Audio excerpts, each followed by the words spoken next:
서현 청년 잘했어요.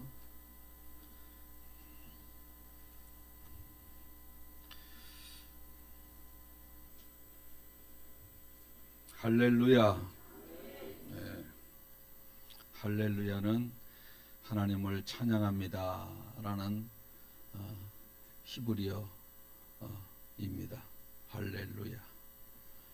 하나님을 찬양하는 그러한 모습, 우리의 평소의 삶 속에서 하나님을 찬양하는 여러분의 언어와 행실, 삶의 모습이 되시길 축복합니다. 아멘.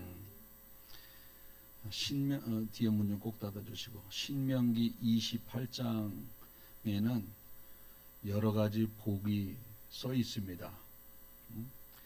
들에서도 복을 받고, 밭에서도 복을 받고, 들어가도 복을 받고, 나와서도 복을 받고, 떡반죽 그릇이 복을 받고, 뭐 복을 잔뜩 써놨어요. 그런데 그 앞에 뭐라고 써 있느냐? 내가 내게 명령한 말씀을 듣고 행하면, 그러니까 말씀대로 살면 복 준다는 겁니다. 말씀대로 살면. 우리 말씀대로 안 살면서 복 달라는 사람 되게 많아요. 한번 따라해 보실게요. 말씀대로만 살면 복 받고 산다. 아멘.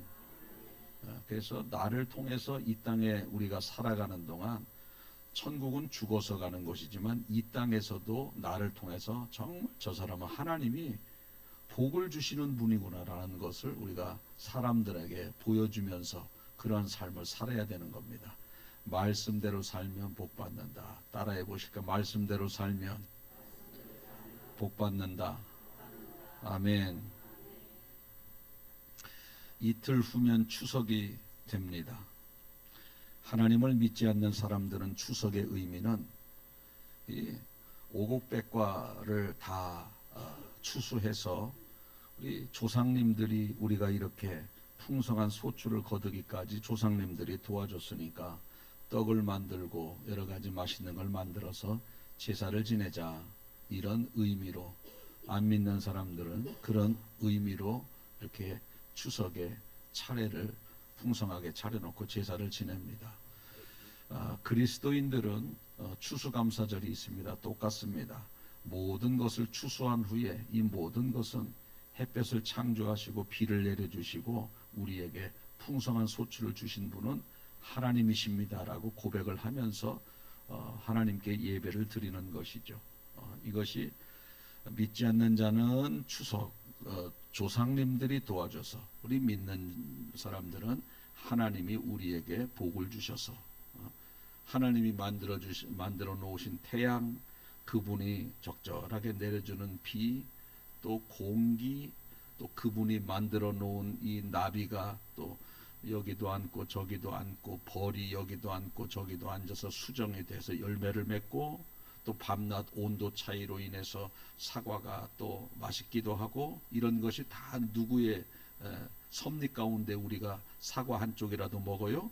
하나님의 섭리 가운데 먹는 거예요. 조상의 섭리가 아니에요. 조상은 살아있을 때도 별로 그렇게 도와주는 것도 별로 없는데 죽어서 어떻게 더 많이 도와줍니까? 살아있을 때도 잘 안 도와줬는데 죽어서 어떻게 도와주는지 모르겠어요. 죽어 있으면요, 여기서 여기 있는 거 뭐 갖다 달라고 해도 못 갖다 줘요. 죽어 있는 시신에게 이거 좀 갖다 달라 그러 보세요. 뭐라 그래요? 아무 말도 안 해. 아무 말도 안 해요. 이 추석이 언제부터 시작이 되어졌나? 우리나라 좀 찾아보니까 신라 시대부터 출발이 되어졌는데, 신라 시대는 예수님 태어나기 한 60년 전부터 대한민국의 신라 시대가 출발이 됩니다. 옛날이죠. 예수님 태어나기 60년 전쯤, AD 57년에, BC 57년에 출발이 되어지는데, 그때 한 나라의 왕이, 이거 가을에 많은 사람들이 먹을 것을 추수하고 이렇게 먹을 것이 풍성한데, 지금 때가 먹을 것이 제일 많은 때 아니겠어요? 지금 시기가. 이거 우리가 가만히 있을 수 있겠는가? 다 우리가 뭘 해서 맛있게 먹고 마시면서 국가적으로, 이게 지역적으로 풍성하게 오늘 하루 쉬면서 먹고 또 게임도 하고 놀이도 하고 이렇게 하자. 한 날을 정해놓고 먹고 마시자 한 것이 추석의 기원이라고 합니다. 이 추석은 우리나라에만 있는 것이 아니라 세계 대부분의 나라에도 다 있어요. 몇 군데 찾아보니까 중국에서는 중추절, 일본에서는 오본, 베트남에서는 떼중투, 미국에서는 추수감사절, 인도에서는 수학축제, 스코틀랜드에서는 라마스, 유대교에서는 스코트, 가나에서는 호모 축제.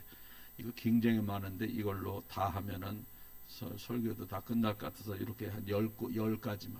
그러니까 거의 다 웬만한 나라에서는 추석이 좀 먹고 살만한 나라에서는 다 있다. 이렇게 알고 계시면 되겠습니다. 아무튼 세계 어느 곳에서 조상님께 제사를 드리는 나라든 하나님께 예배를 드리는 나라든 추석과 같은 명절을 보내는데, 그러면 우리나라에서는 추석을 보내는데 그럼 그리스도인은 어떻게 추석을 보내는 것이 가장 하나님이 기뻐하시는 추석의 명절이 될까? 이것을 말씀드리고자 합니다. 추석 명절, 하나님이 기뻐하시는 추석 명절이 되기 위해서는 세 가지를 잘하면 돼요. 세 가지. 첫째, 추석 명절 때는 많은 친지들이, 친척들이, 자녀들이, 손주들이 모이는 날이 추석 아닙니까? 그 많은 그러한 사람들이 모이는 날을 가족들에게 복음 전하는 날로 삼아야 된다는 거예요. 복음 전하는 날. 복음 전하는 날. 여러분, 복음을 전하기 위해서는요, 먼저 내가 마음을 먹어야 돼요. 내가 이번 추석에는 누구에게 전도해야지. 우리 올케에게 전도해야지. 만날 건데. 마음을 먹지 않으면은요, 시간도 와도 그 시간에 복음 전할 생각도 안 하고 어떻게 전해야 될지 생각도 않고 일단은 마음을 먹는 겁니다. 하나님, 내가 오늘 이번 추석은 믿지 않는 올케에게 복음을 전하려고 합니다. 꼭 잘 되게 해주세요.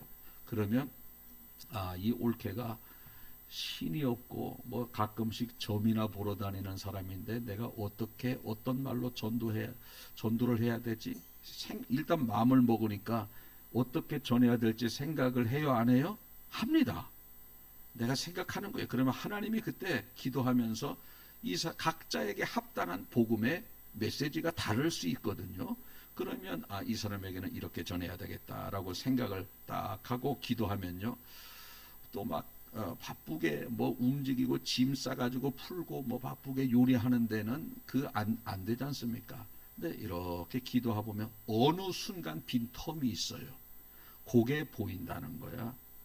지금은 이제 밥 먹고 다 이렇게 과일 먹고 차 마시면서 한가하게 이렇게 하고 있네. 올케 잠깐만 이리 와봐요 하면서 조방에 가서 복음을 전할 수 있는 거거든. 첫째, 복음을 전하기 위해서는 뭘 먹어야 된다? 마음을 먹어야 된다. 내가 누구에게 복음을 전해야 되겠다. 마음을 먹으면 어떻게 전해야 될지 지혜를 주시고 어떤 시간에 전해야 될지 시간을 허락해 주신다는 거예요. 마음을 먹지 않으면 전혀 내가 복음 전하는 누구 뭐 만난다, 누구 오네, 그럼 뭐 아침에는 뭐 해주고 점심에는 뭐 해주고 갈 때는 뭐 싸보내고 이것만 생각하지 말고 하나님이 기뻐하시는 추석 명절은 누구에게 복음 전해야지. 저 사람은 점 보러 다니는, 저 사람 불교 신자인데, 저 사람은 또 카톨릭 신자인데 너무 지식이 풍부한데 어떻게 전해야 되지? 하면 하나님이 지혜도 주시고 시간도 주신다라는 겁니다. 먼저 마음을 전해야 돼요. 안 믿는 사람은요, 복음에 대해서 관심도 없고 믿음에 대해서, 천국에 대해서, 지옥에 대해서 믿지 않는 사람들은 관심이 없어요. 듣기는 다 들어봤어요. 지옥 소리도 들어보고 천국 소리도, 복음, 믿음 다 들어봤습니다. 그러나 그들은 관심이 없어요. 여러분들 한번 믿기 전에 생각해 보세요. 여러분들도 누군가가 복음을 전해서 그것이 믿어지고 깨달아져서 지금 성전에 와서 직분도 받고 예배도 드리는 것 아니겠어요? 안 믿었을 때를 한번 생각해 보세요. 관심 없습니다. 그렇지만 누군가가 전하는 겁니다. 전하는 거예요. 누군가가 예수님을 전했기 때문에 내가 들을 수 있는 것이고, 들을 수 있었기 때문에 믿을 수 있는 거예요. 그래서 로마서 10장 14절에 보면 그런즉 그들이 믿지 아니하는 자를 어찌 부르리요? 듣지 못하는 이를 어찌 믿으리요? 전파하는 자가 없이 어찌 들으리요? 전하는 자가 없으면 듣지 못하고, 듣지 못하면 믿음을 못 갖는다는 거예요. 못 갖는다는 거예요.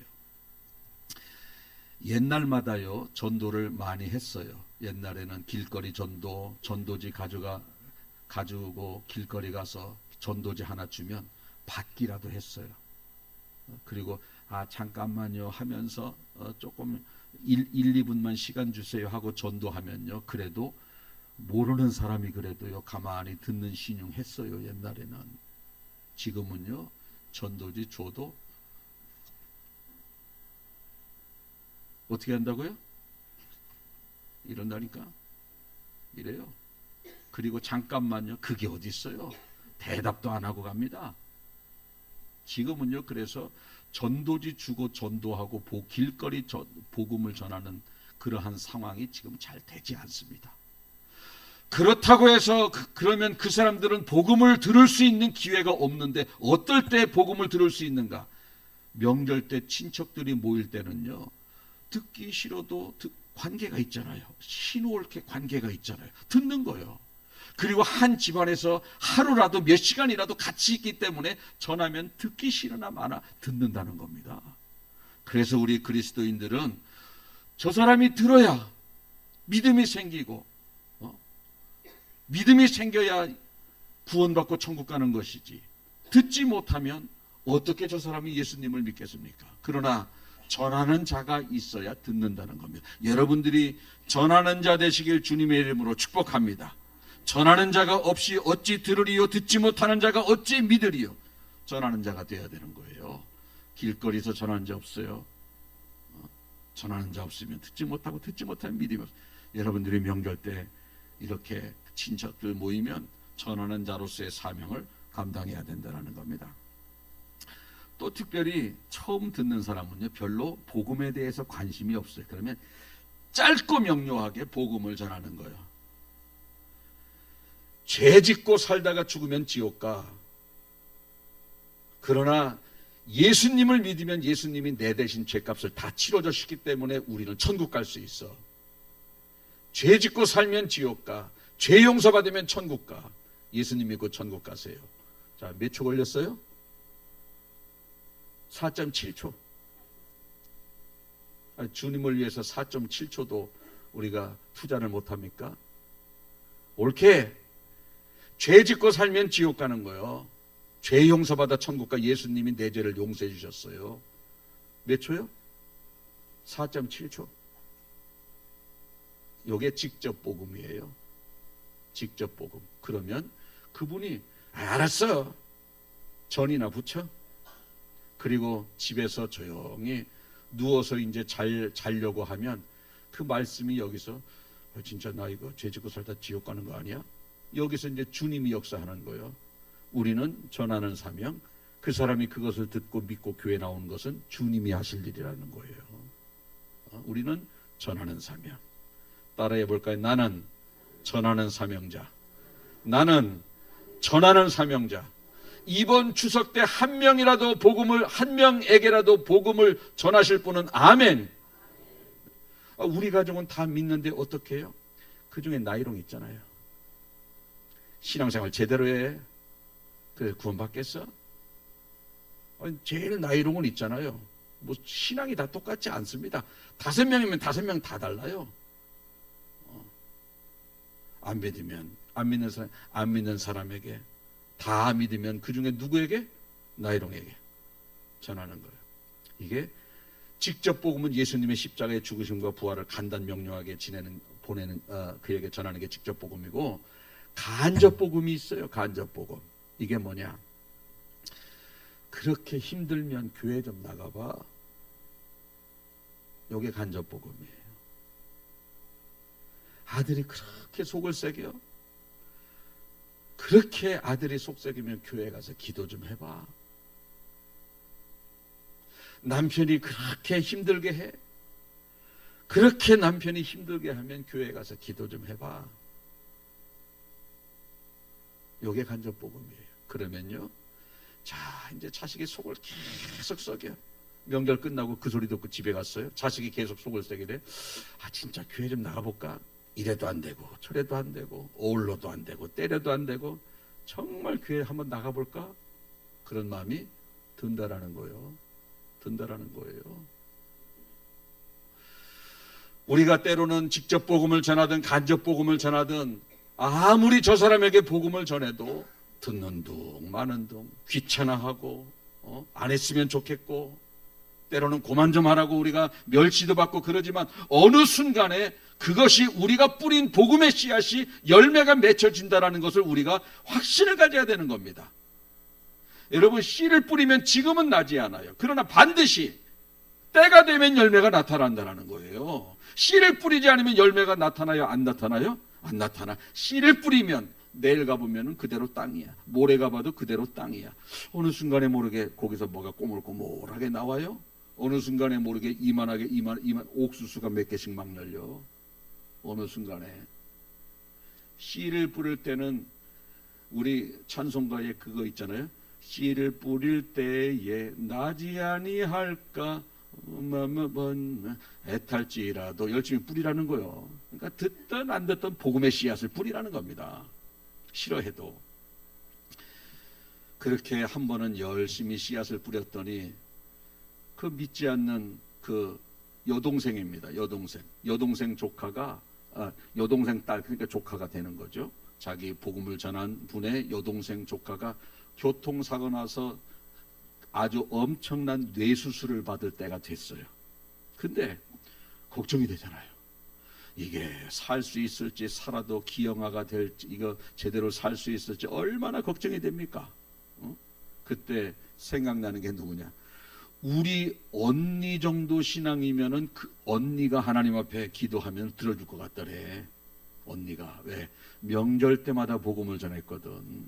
자기는 교회를 다니지 않아도 언니 신앙이면 언니가 하나님 앞에 기도하면 내 딸을 잘 고쳐줄 것, 수술 잘 되게 해서 건강하게 태어날 것 같다는 마음의 생각이 드는 겁니다. 언니한테 전화했어요. 언니 지금 내 상황이 이런데 내가 지금 수술을 받게, 언니 기도해줘. 나만 기도한다고 되냐? 너가 같이 해야지. 나도 같이 해야지. 그래서 수술 들어가 놓고 언니랑 그 같이 자매가 병원에 그 병원 기도실 있잖아요. 교회. 거기 가서 기도를 했어요.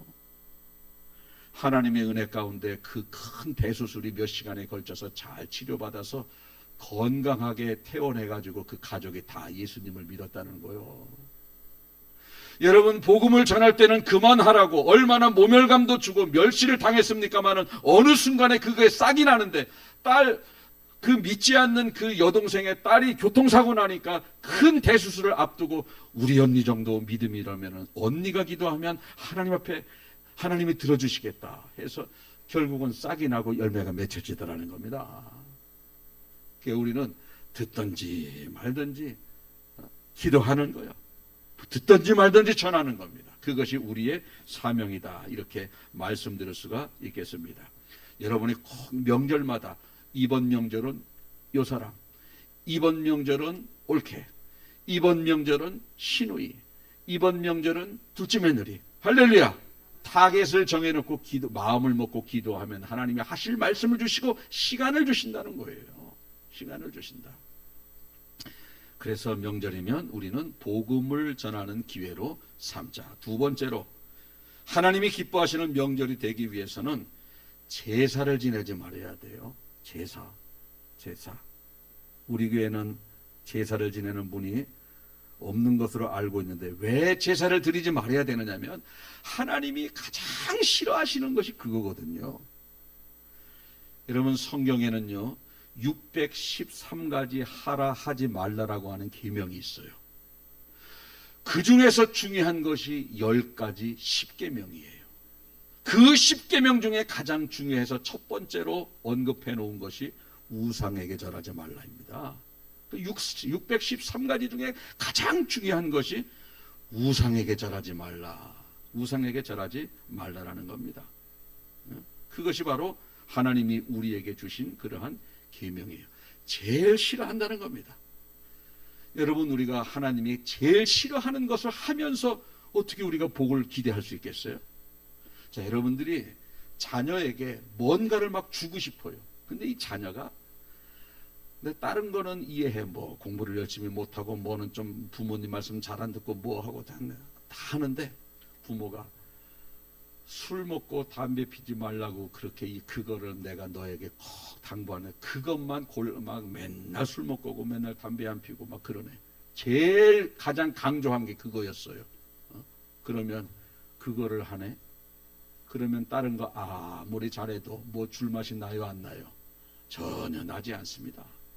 이것을 잘하면 이것에 대해서 확실하게 부모님의 명령을 지켜서 술 담배를 하지 않는다면 다른 거는 잘못해도 줘요. 부모가 다른 거 아무리 잘해도 부모가 가장 하지 말라고 한 것, 가장 강조한 것을 그가 불순종하면 복받을 생각을 하지 말아야 되는 거예요.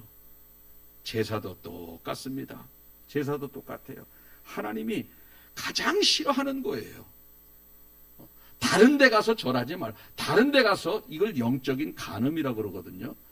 오늘은 나한테 와서 예배 드리고 내일 모레는 추석에 제사상에 제사 드리고 이것을 하나님이 기뻐하실까요?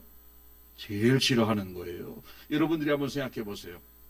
여러분의 신랑이 오늘은 나랑 자고 내일은 앞집 여자랑 자고 모레는 또 전 보러 가. 모레는 뒷집 여자랑 자고.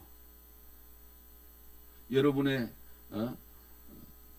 신랑이 오늘은 그렇게 자고 여러분의 부인이 오늘은 저 남자랑 자고 내일은 저 남자랑 자고 그 다음에는 나랑 자고 그러면 좋아요 안 좋아요? 절대 그거 수용할 사람 없어요. 수용할 사람 없어요. 다른 것은요 못해도요 그냥 삽니다. 설령 저 사람이 돈을 나에게 많이 못 벌어준다 할지라도 저 사람이 나를 그렇게 애틋하게 사랑하지 않는다 할지라도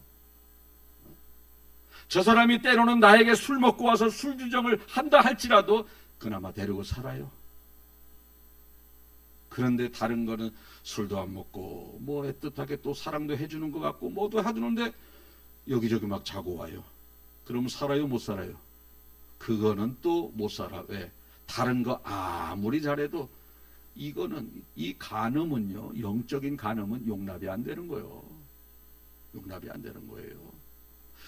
신앙생활도 마찬가지예요. 교회에서 매 주일마다 예배를 철저하게 드리고 11조를 온전히 드리고 여기저기 가서 봉사하고 교회에서 여러 가지 충성한다 할지라도 내일 모레 추석이면 저쪽 가서 절을 굽복하고 조상님들에게 절하고 그러네. 설령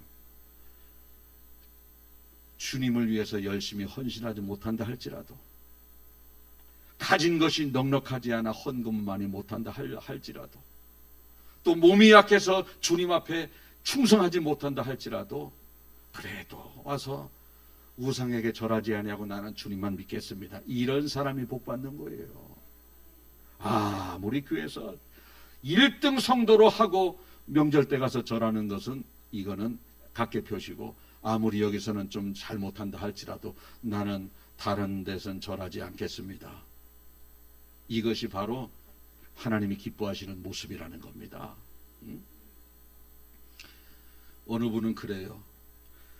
내가 종중의 장손이라서 내가 시제 드릴 때는 내가 꼭 나가서 내가 앞에서 뭘 해야 돼. 나 아니면 할 사람이 없어. 내가 해야 돼. 저기서 나를 꼭 필요로 해. 내가 교회 장로지만 내가 저 장손이기 때문에 종중의 장손이기 때문에 내가 저걸 거부할 수가 없어. 교회에서도 열심히 하고 거기 시제에서도 앞장서면 하나님이 기뻐하시겠습니까? 여러분이 한번 생각해 보세요. 여러분의 남편이 저 여자 내가 돌봐줘야 돼. 나 아니면 저 여자 돌봐줄 사람도 없어. 저 여자 굉장히 외로운 사람이야. 나 아니면 저 사람 죽어. 용납해요 못해요? 여러분들은 한 해 마음이 넓어서 안 되는 거예요. 그게 아무리 시제가 망가진다 할지라도 그 있잖아요. 두 번째 서열, 세 번째 서열 자네들이 하시게 나는 우리 이 문중이 잘 될 수 있도록 내가 뒤에서 기도하겠네.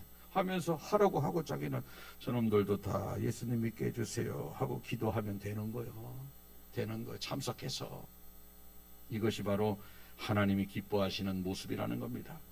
그래서 출애굽기 20장 3절 너는 나 외에 다른 신들을 내게 두지 말라. 너를 위하여 새긴 우상을 만들지 말고 또 위로 하늘에 있는 것이나 아래로 땅에 있는 것이나 땅 아래 물속에 있는 곳에 어떤 형상도 만들지 말며 그것들에게 전하지 말며 그것들을 섬기지 말라. 나 여호와는 너희 하나님 질투하는 하나님인 줄.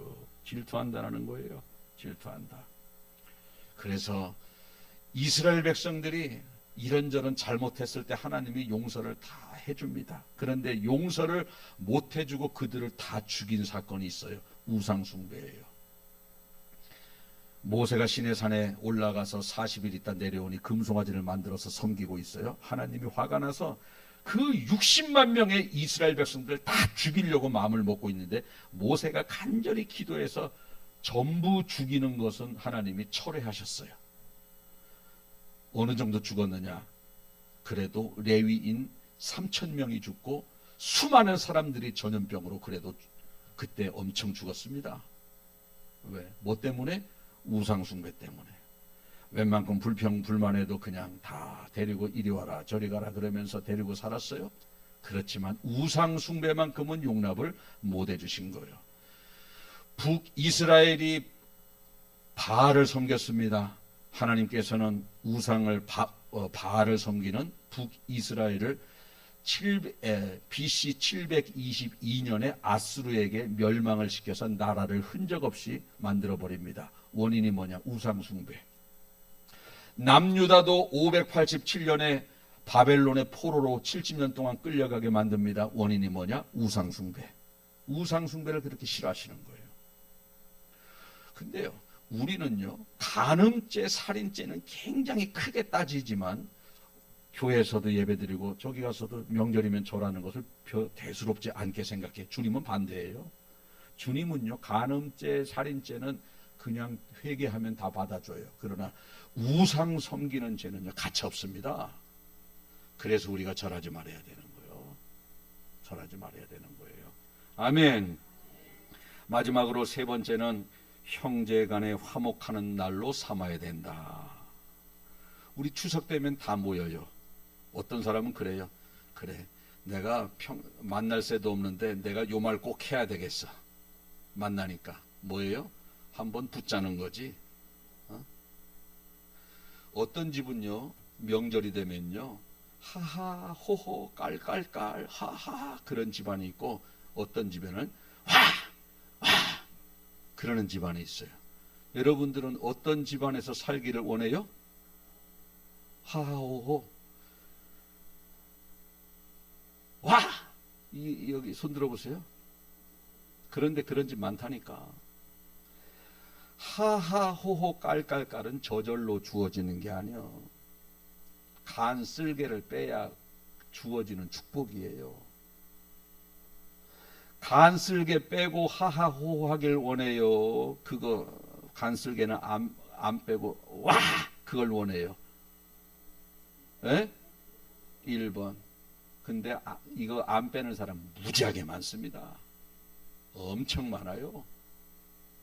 우리 주님은요, 우리 그리스도인들은 사람들이, 친척들이 명절 때 모일 때 거기에는 안 믿는 사람들이 있는데, 나는 그리스도인이라는 생각을 항상 가지고 안 믿는 사람을 대해야 돼요. 자, 내가 5형제 중에, 저는 5남매 중에 넷째거든요. 위로 셋 있고 저가 있고 여동생 하나 있습니다. 그런데 형제들끼리 모여 있을 때는요, 첫째는 믿다가 안 믿는 그 탕자, 둘째는 나가긴 나가는데 권사지분까지 받았는데 나이롱, 셋째는 청년 때 믿었는데 불신자, 전 보러 다니는 불신자, 넷째는 저고, 다섯째 막내 여동생 나이롱, 거기는 풀풀 나이롱. 자, 그런 상황 속에서 이렇게 쭉 있습니다. 내가 이 상황 속에서 어떻게 해야 되나? 형제들끼리 다 모이면 뭐 사는 이야기 쭉 하죠. 그러면 제 마음속에는 넷째라는 생각이 없어요. 내가 맞이다. 나는 목사다. 나는 그리스도인이다. 나는 영적인 장남이다. 나는 저들을 그리스도께로 인도해야 될 책임을 가진 사명자다. 내가 어떻게 해야 내가 본을 보일 수 있는 것이고 어떻게 해야 저들이 그리스도께로 돌아올 수 있는지 항상 생각하면서 말하고 행동합니다. 왜? 돌아오라고. 넷째지만 넷째가 아니에요.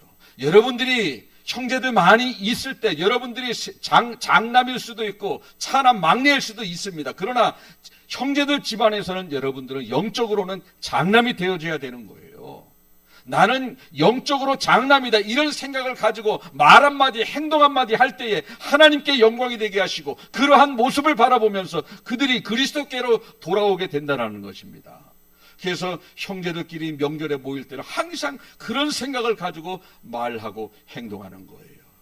누가 한마디 서운한 말 해도 절대 요동하지 않습니다. 흔들리지 않아요. 왜? 나의 말 한마디 행동 하나로 저들의 영혼이 달려있는데 어떻게 내 마음에 서운한 말을 한다고 해서 내가 똑같이 반응합니까? 절대 그렇지 않습니다. 마음에 여유가 생기는 거예요. 내가 그런 마음을 가지고 명절을 시작하고 모든 찾아오는 이러한 친척들과 형제들에게 나는 신앙이 연약한 자들에게 믿지 않는 자들에게 나의 선한 행실을 보여줄 수 있는 계기가 되는 것이고 이것을 보면서 저들이 그리스도께로 돌아올 수 있는 그러한 날이라는 생각을 가지고 그 명절을 보내는 겁니다. 그럴 때 올바로 그리스도인들이 명절을 보내는 그러한 모습입니다. 형제와 화목하기를 원하시는 것은 마태복음 5장 22절에 23절 4절 보니까 이런 말씀이 나와요. 그러므로 예물을 제단에 드리려다가 거기서 내 형제에게 원망 들을 만한 일이 있거든 생각나거든 예물을 거기 두고 먼저 가서 형제와 화목하고 그 후에 와서 예물을 드리라. 자, 여러분 여기에서 왜 예배라고 안 하고 예물이라고 했을까? 그럼 저도 그랬으면 설교하기도 편했을 것 같아. 왜? 예배가 참 중요하잖아요. 근데 예배를 드리기 전에 형제와 좀 껄끄러운 게 있으면 가서 화해하고 와서 예배를 드리시오. 말하기도 좋은데 여기 예물이라고 써 있어요. 이 당시 좀 풍습이 있습니다. 조금 바꿔서 이야기하면 우리가 그 토요일 날 누군가가 그러지 않습니까? 내일 우리 모임 있는데 내일 꼭 나와 그러면 여러분들이 뭐라고 그래요? 내일은 주일이기 때문에 나 교회 가야 돼. 교회 가야 돼 그래요. 교회 가야 돼가 뭔 말이에요? 나 하나님 앞에 가서 예배 드려야 돼 그 말입니다. 예배 드려야 돼. 교회 갔다 오는 게 아니잖아요. 그냥 차 끌고 와서 내렸다가 가는 게 아니잖아요. 나 교회 가야 돼 그 말은 나 예배 드린다. 오늘 여기 예물이라고 하는 것이 왜 이렇게 써 있느냐면 이 당시 교회 초창기입니다. 초창기에 예물에 대해서 규정이 너무 아주 엄격하게 주어진 때예요. 누구는 소, 누구는 양, 누구는 염소, 누구는 비둘기, 누구는 음식, 소재로 또 양을 드릴 때는 저는 거 병든 거 규정이 얼마나 이때는 예물에 대해서 아주 강조를 많이 했던 때예요. 제사 드릴 때 예배 드릴 때 예물은 필수적인 것인데 예물이 굉장히 강조되어져 있습니다. 예물이 병든 거 가져오지 마라. 저는 거 가져오지 마라. 또 너는 웬만큼 사는데 왜 비둘기 가져오냐. 너는 소 가져와야지. 이런 것에 있어서 규정이 확실했기 때문에 예배보다도 예물이 강조된 그러한 때입니다. 그러나 예물은 예배의 한 분야에 속해 있다는 거예요. 이러한 상황 속에서 예배라고 볼 수 있는데 이 말이 무슨 말이냐? 형제와 다툼이 있으면 껄끄러운 것이 있으면 예배 드리러 왔다가도 예물을 놓고 가서 화해하고 와서 예배를 드려라. 자, 반대로 화해를 하러 가서 화해 안 하고 그냥 드렸어요. 그러면 그 예배를 받는다는 거예요? 안 받는다는 거예요? 안 받는다는 거예요. 예배가 중요하지만 그 중요한 예배, 하나님 앞에 상달되어지는 예배가 되기 위해서는 형제와 화목하라는 겁니다. 많은 사람들이요, 관계를 너무 쉽게 깨요. 관계. 그 마지막에 그 한마디만 안 하면 관계가 유지될 텐데, 그 한마디 때문에 결국은 몇 년을 등지고 사는 사람이 얼마나 많은지 몰라요. 어떤 사람은 10년씩 갑니다. 20년씩 가요. 그 한마디의 말 때문에. 한마디의 말. 그래서 우리는 관계 깨뜨리지 않기 위해서는요, 이 속에서 여기까지 나오는 한마디의 말을 절제할 수 있는 능력이 있어야 되는 거예요. 물론 하면은 속이 시원하지. 그러나 이미 엎질러졌으면 10년 동안 관계는 깨지는 거예요. 10년 동안. 그렇게 관계가 깨진 상태에서 예배가 어떻게 하나님 앞에 상달되겠습니까? 이제 오늘 말씀을 딱 듣고 화해하러 갑니다. 그래, 오늘 말씀 듣고 보니 관계가 좋은 사람의 예배를 받는다니까 내가 저 사람에게 가서 화해해야지. 이것도 믿음이 좋은 사람이 먼저 화해해요? 믿음이 현찮은 사람이 화해해요? 믿음 좋은 사람이 먼저 가는 거예요. 성숙한 사람이. 믿음 좋은 사람이 지난번에 내가 잘못했네. 그러면 저 사람이 받아줘야 되는데,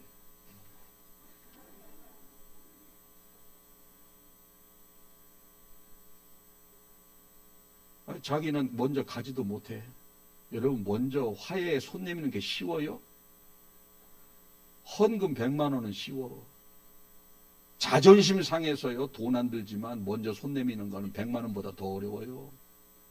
그 어렵게 해서 관계 깨진 것을 하나님의 말씀에서 화해를 하라고 하신 이 말씀에 순종하기 위해서 기도하면서 힘겹게 갔는데 손을 내밀으니까, 아이고, 그런 사람도 있어요.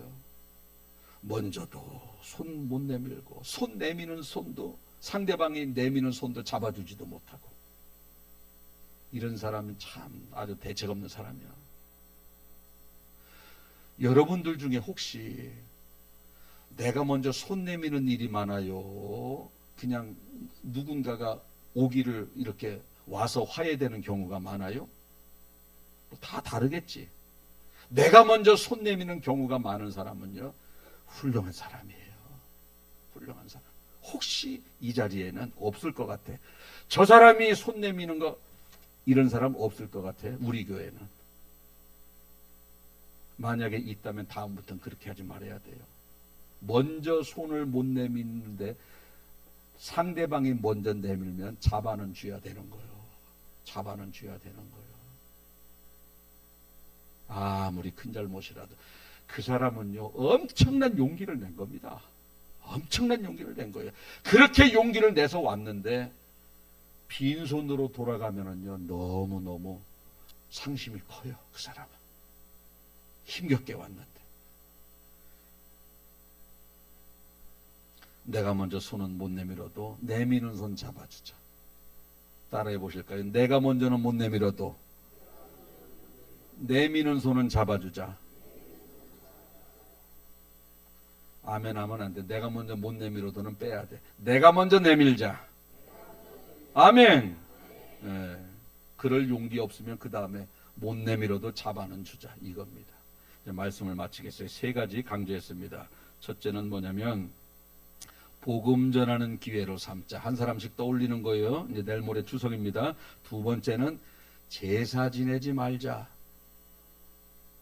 이 여자하고 자고 저 여자하고 자고 저 여자하고 자고 그러지 말자. 세 번째는 뭐냐면 손 내밀자.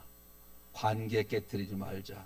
명절 때 싸우는 집안 많습니다. 그러지 말자. 누군가가 이제 확 할 때 그냥 꿀떡 생기세요. 미소로 다가가는 것도 믿음이고 성숙입니다. 이 세 가지 잘 지키셔서 하나님이 기뻐하시는 명절 되시길 축복합니다. 아멘. 기도하겠습니다. 좋으신 하나님, 고맙고 감사합니다. 오늘도 귀한 깨달음을 통하여 하나님께 영광이 되게 하신 하나님 아버지 감사합니다. 우리가 수많은 사람들이 이 땅에 살아가지만 아직까지 예수님을 믿지 않는 사람들이 많이 있는데, 길거리 전도는 많이 지금 시대에 맞지 않는 그러한 모습이 되어져 가고 있고, 복음을 들어야 될 사람이 복음을 듣지 못하는 일이 많이 있는데, 명절 때 우리에게 우리가 만날 수 있는 친척과 그러한 관계 속에서 복음을 전하는 저희들이 아니면 저들은 평생 영원히 복음을 들을 수가 없습니다. 전하는 자가 없으면 듣지 못하는 것이요 듣지 못하면 믿지 못한다고 말씀하셨는데, 우리가 전하는 자 되게 하시고 저들이 듣게 하시고 저들이 들음으로 믿음으로까지 인도될 수 있도록 주님 인도하여 주옵소서.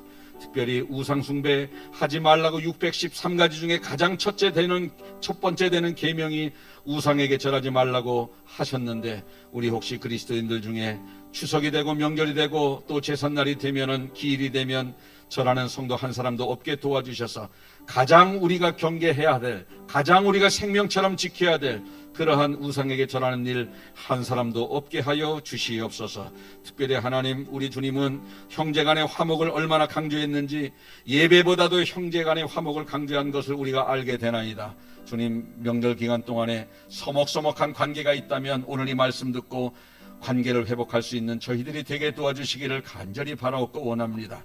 특별히 관계가 한번 깨지면 다시 회복되기가 어려운 것을 우리가 생각하면서 한마디의 격한 말을 우리가 숨고르기를 하며 다시 내뱉는 것이 아니라 삼킬 수 있는 성숙함이 저희 가운데 있게 하여 주시옵소서. 그래서 모든 사람과 원만한 관계 속에서 살아갈 수 있는 저희들이 되게 하여 주옵소서. 믿고 감사드리며 거룩하신 예수님의 이름으로 기도하옵나이다. 아멘. 찬송가 463